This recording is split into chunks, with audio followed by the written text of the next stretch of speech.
Sungguh-sungguh Allah sangat ridho ketika seorang hamba itu makan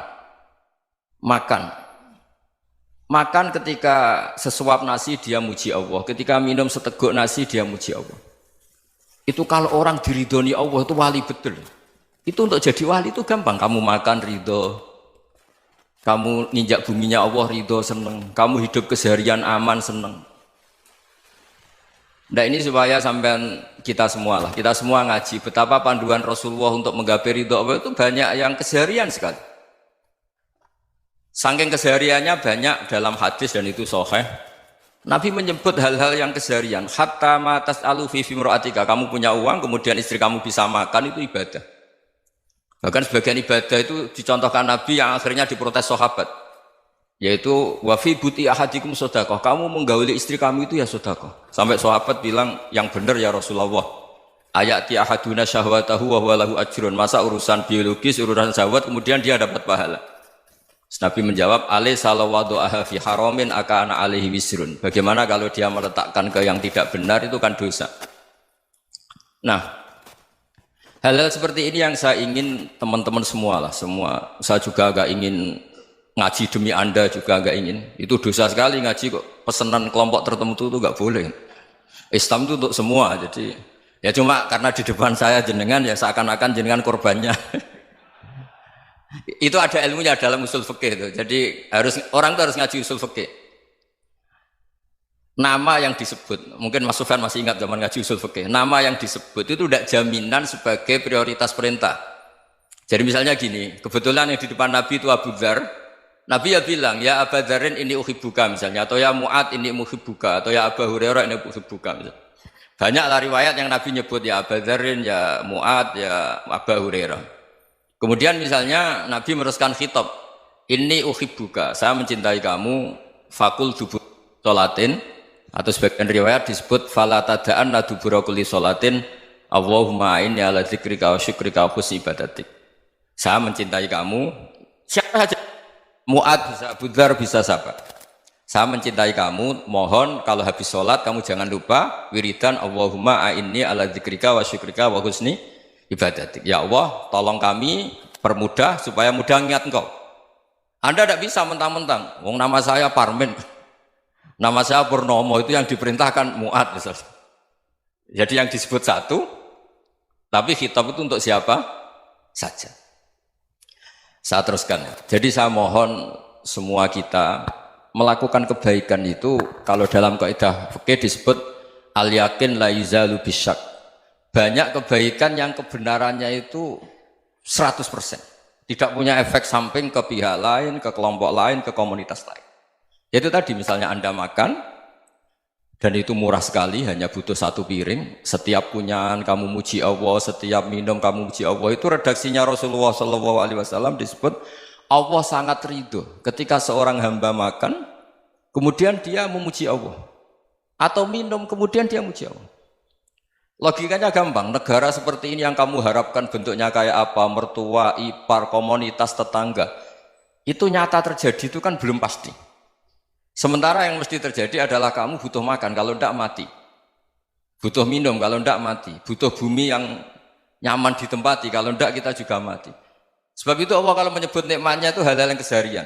Alladzi at'amahum min ju'. Allah itu siapa? Allah itu yang menciptakan kamu bisa makan. Tidak berlebihan. Allah itu yang menciptakan kondisi sosial itu ideal. Zaman Nabi itu ya ada orang munafik. Orang-orang pilihan Allah itu juga diuji orang sekelilingnya yang macam-macam. Semua diuji sesuai konteks zaman dan waktu. Nah, tapi ada ibadah-ibadah yang selalu disarankan Nabi. Sampai Nabi itu pernah ditanya, ayul Islam ya khairun ya Rasulullah, Islam terbaik itu gimana? Jawaban Nabi itu unik. It'amut to'am. Islam terbaik itu ya makan-makan, santai-santai. Ketika Allah menyebut beberapa kebaikan, falak tahamal aqobah wa ma adrokan apa? Mal aqobah. Terusannya apa? Fakku rokobah. Terusannya apa? Au it'amun fi yaumin di masubaya, atau acara makan-makan itu juga Islam. Kenapa? Ya bayangkan kalau tidak ada makanan, kita mati kan? Kondisi sosial tidak ideal itu Anda masih gak apa-apa, tapi kalau Anda tidak makan, Anda tidak minum, Kamu punya istri cerewet masih bisa hidup, punya mertua cerewet masih bisa hidup. Tapi kalau tidak makan bisa mati. Berarti penting mana istri sama makan? Penting mana? Makan. Semoga istri Anda dengar, nanti kamu disuruh makan tapi pulang deh. Itu kalau dibahasakan makan masih memahami. Penting mana nasi satu piring dengan istri. Nggak ada nasi mati, nggak ada istri belum mati. Penting mana? Gak berani jawab kan? Nah, ternyata Anda ada garang kan di depan istri. Jadi saya mohonlah, mungkin Mas Sufyan Sauri tadi yang bisa bantulah. Teman-teman tuh ngaji yang keseharian saja. Karena kita nyari ridha Allah itu berdasar firman Allah. Dan firman Allah itu menyebut keseharian tuh riang, gampang. Yaitu tadi misalnya wa min ayatihi manamukum billaili wan nahar. Termasuk ayat-ayat Allah itu kamu tidur. Maka dulu itu ada guyonan, ada tokoh Mu'tazilah, kelompok dalam Islam yang berpikir manusia itu bisa menentukan ikhtiarnya sendiri. Karena saya bisa duduk, ingin duduk, ingin berdiri, berdiri. Karena kelompok ini nggak terima kalau semua kehendak Allah, nanti bagaimana kalau semua kehendak Allah kok ada hisab ya, ada sanksi. Lucunya itu dia akhirnya, ini cerita ya, mencintai seorang perempuan, cantik sekali. Dan itu dia menjadi ahli sunnah itu oleh hal-hal yang sepele. Karena istrinya cantik, ya namanya suami istri itu hubungan intim. Terus ditanya, Mas, masih ingin lagi? Masih. Silahkan diulang lagi. Wah ya tidak bisa. Katanya manusia bisa menentukan yang diinginkan. Itu tobat itu. Itu nggak bisa ditobatkan Mas Sufyan Ats-Tsauri. Orang cantik yang mudah nobatkan orang itu orang cantik. Segampang itu. Akhirnya kita tahu, makanya kalau dalam kitab Hikam itu disebut al-aqil mayyakul madza yaf'alu wa hubi wal ghafil mayyakul madza af'al. Orang yang punya akal karena sadar ini wilayah Allah, semua milik Tuhan. Itu dia tiap hari berpikir, besok Allah akan melakukan apa terhadap dunia ini. Kamu merencanakan sesuatu mau plesir, ternyata gempa. Mau wisata ke Rusia, ternyata perang. Kamu tidak pernah tahu apa yang akan terjadi besok. Wa ma tadri nafsum madza taksibu ghadan. Tapi anda semua kita ini sering punya jadwal permanen. Makanya saya kalau diundang siapa saja, sana takdir. Yang jelas Gus ini acara penting. Ya masih acara penting nak pangeran ngersakno piye? Kok ape dadi pangeran? Kamu kok mau jadi Tuhan? Itu kadang ya kiai. Penting Gus acara ini jenengan harus memastikan bisa. Loh kamu itu yang ngajarin tauhid, sesuatu itu biadillah kok bilang-bilang apa pasti. Kalau maksa terus tak tobatkan loh kamu kata saya itu. Ya kalau gitu Gus bilang insya Allah. Wah itu hati saya, fisik saya, roh saya sudah bilang insya Allah. Tidak usah kamu latih kata saya. Nah hal-hal tauhid keseharian itu gampang sebetulnya. Wal ghafil yaqulu madza af'al. Tapi orang yang lupa Allah dia setiap hari bilang besok apa? Kita bisa melakukan apa? Seakan-akan dia itu aktor, dia penting, dia subjek permanen, dia. Padahal kita ini hanya objek kehendak Allah Subhanahu wa taala. Karena kita yakin sesuatu yang terjadi di alam raya ini kita tidak bisa apa-apa. Makanya saya sering ngaji, sering bilang saya. Ketika Anda mensifati Allah, dia yang menghidupkan. Sudah itu tanamkan, sehingga ketika kita mati, santai saja. Kenapa santai? Allah punya cara menghidupkan kita. Zaman kita hidup juga gak tahu caranya ngelola jantung, ngelola paru-paru. Kamu juga gak tahu ngelola oksigen yang tidak beracun, tidak mengandung polusi. Tahu-tahu hidup. Gak ingin tua ya tahu-tahu tua, gak ingin mati tahu-tahu mati. Selama ini kita hidup juga gak tahu apa-apa sebetulnya. Hanya gaya tok, punya jadwal, punya planning. Kalau kamu bisa menentukan pilihan Anda, pasti Anda istrinya cantik, 4 neriman semua, kona'ah semua. Nyatanya enggak kan? Ada 1 jelek, cerewet. Wah itu kan, nyatanya enggak bisa apa-apa Anda kan? Dan kamu bawa mati lagi. Itu kan, istri Anda juga gitu, punya keinginan, punya suami yang ganteng, yang jabat, yang neriman, yang enggak poligami. Ya enggak kesampaian juga. Kalau kita ngitung tingkat kegagalan kita itu gagal terus. Ya kan? Nah, terus ingat Allah, madza yaf'alu wa bi. Orang yang punya akal selalu berpikir Allah itu menghendaki apa terhadap saya. Lalu sama-sama orang gitu. Ngelihat orang yang serius, itu kata Anda itu pemikir berat, serius. Senang punya tokoh yang merengut tuh, karena kamu anggap serius. Tapi sebagian orang anggap orang yang serius itu wong merengut, wong masam, wong muka kok ditekuk. Jadi sama itu hati ya muqallibal qulub tsabbit qalbi ala dini, karena kita nggak tahu cara berpikir kita tentang orang lain, tentang sekeliling kita. Misalnya kita orang baik yang jenis ngurmat fakir miskin, ada orang bangun masjid mewah itu janggal. Apa artinya masjid mewah kalau banyak orang kelaparan? Tapi kalau yang jenis pendidikan, apa artinya masjid mewah kalau tidak bisa ngaji? Nanti yang jenis infrastruktur, apa artinya ini kalau semuanya punya sudut pandang yang berbeda-beda. Dan Islam mengapresiasi semua kebaikan. Tapi katakan semua kebaikan itu adalah kehendak Allah Subhanahu wa taala. Karena apapun baik Anda itu pakai fasilitas yang diberikan oleh Allah Subhanahu wa taala. Sehingga ini yang disebut qulillah tsumadarhum fi khawdihim yal'abun. Ya kembali tadi ke tema-tema bahwa keseharian Anda ini sudah Islami. Saat Anda tidak bisa melakukan apa saja. Saya sering ada jenazah, biasanya kalau tetangga meninggal saya sering disuruh ngelepas. Saya bilang orang ini baik, karena sering ngelamun di rumah, sering nganggur di rumah. Ditanya sama anaknya, kenapa Gus nganggur baik? Ya kalau dia nganggur artinya juga agak berbuat sesuatu yang maksiat kan? Ya kan, orang nganggur di rumahnya ya tidak bunuh orang, tidak maling, tidak korupsi, ya namanya nganggur di rumah. Lah cuma istri cara pandang nganggur gak menghasilkan uang itu. Tapi juga gak menghasilkan kriminal kan? Jadi sebenarnya Islam itu cara, makanya kalau sampai ngaji usul fikih itu ada kitab usul fikih, namanya Lubul Usul, itu terkenal sekali di pesantren itu. Itu kalau ngapresiasi keseharian itu luar biasa.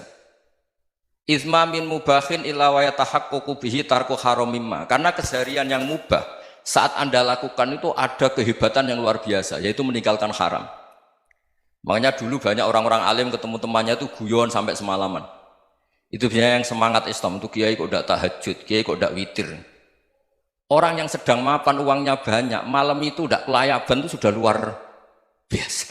Melawan nafsu supaya tidak maksiat itu sudah luar biasa. Supaya lupa guyon sama temannya semalaman sampai subuh. Gejlok-gejlokan ngenang zaman miskin, zaman kuliah nggak jelas, zaman apa. Melihatnya jangan tarkut tahajud. Seperti ini meninggalkan tahajud, tapi meninggalkannya ini talkul muharramat. Jadi kayak apa hebatnya? Sehingga Imam Ghazali punya riwayat yang agak unik. Hatta takuna ibadatu akhiri hadil ummah iku an-naum. Sehingga suatu saat ibadah terbaik umat ini itu tidur. Itu kan riwayat kontroversi. Ketika Imam Ghazali tanya, kenapa iya? Kenapa kamu mulai keluar dari rumah itu sudah banyak maksiat? Melihat perempuan yang enggak mahram, melihat fenomena. Tapi kalau kamu tidur itu enggak melihat apa-apa. Tapi juga kamu jangan nganggap tidur itu ibadah betul. Saatnya melakukan fardu ain malah masih tidur. Tapi itu sudut pandang yang menjadikan kita Islam itu gampang. Jadi saat Anda tidak bisa aktivitas apa-apa, misalnya ada beberapa orang yang lumpuh. Lumpuh itu memang nggak bisa Jumatan, nggak bisa ibadah, tapi dia juga nggak bisa maksiat. Tidur itu memang Anda saat itu tidak bisa tahajud, tidak bisa witir, tapi saat itu ada zina, ada maling, tidak gosipkan orang, tidak bully orang, tidak menanamkan kebencian, tidak hasud. Sehingga tidur menurut Allah Ta'ala wa min ayatihi manamukum billaili apa? Wan nahar. Karena di tidur itu selain ada unsur istirahat, jaga kestamina, juga ada unsur meninggalkan beberapa keburukan. Nah saya mohon ibadah yang keseharian ini kita jaga.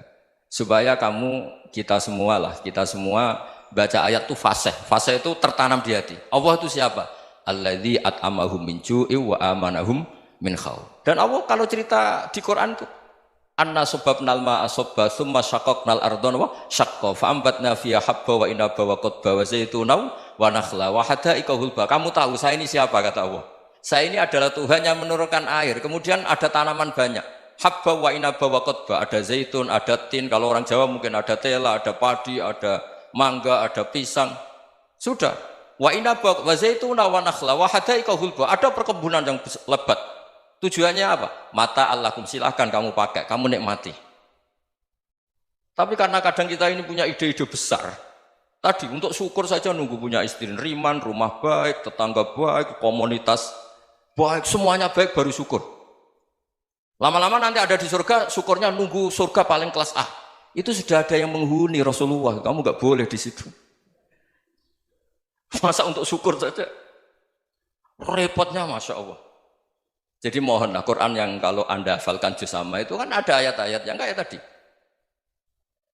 Ya, fal yang dzuril insanu ila ta'ami. Coba lihat Apa yang kamu makan ya? Dari mana?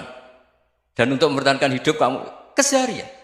Jadi jangan kira ibadah itu harus membentuk komunitas yang versi Anda. Ibadah itu harus yang hal yang mulu-mulu. Kesehariannya Anda alami. Loh ini saya tidak bikin-bikin. Saya ngaji bukan karena berdasar pesanan. Itu ayat yang saya baca kan betul ada ayatnya kan. Fal yang dzuril insanu ila tu'ami anna sobabnal ma'a sobba thumma syaqaqnal ardo syaqqa fa ambasna fiha habba wa inaba wa qadba wa zaituna wa nakhla wa hadaiqa ghulba. Terusannya apa? Mata'al lakum, silakan kamu nikmati. Mata itu silakan kamu nikmati. Ya kayak sampean dikasih hidangan ya makan. Ya sudah makan, habis makan ya minum, habis itu ngantuk ya tidur. Ya sudah normal-normal saja. Kayak apa indahnya Islam? Tapi Anda mencari Islam yang gimana lagi? Nah itu yang diajarkan guru-guru kita, diajarkan sanad kita sampai Wali Songo, sampai Rasulullah SAW. Bahwa pada akhirnya ada jihad, ada perang. Itu dulu memang perang, bukan membunuh, beda. Dulu kita dijajah Belanda ya perang, dan itu normal karena kita dijajah. Jadi ketika orang lain ingin baik sama kita, wa in ahadum minal musyrikin astajaroka ya fajirhu hatta yasma'a kalam Allah. Kalau mereka ingin baik ya kita baik. Makanya ada istilah musta'man, mu'ahad. Kalau mereka ingin damai, berdampingan dengan kemajmukan ya itu yang lebih baik. Karena memang Islam menghormati proses perdamaian. Wa in janahu lis-salmi ya fajnah lah. Kalau ingin damai ya kita harus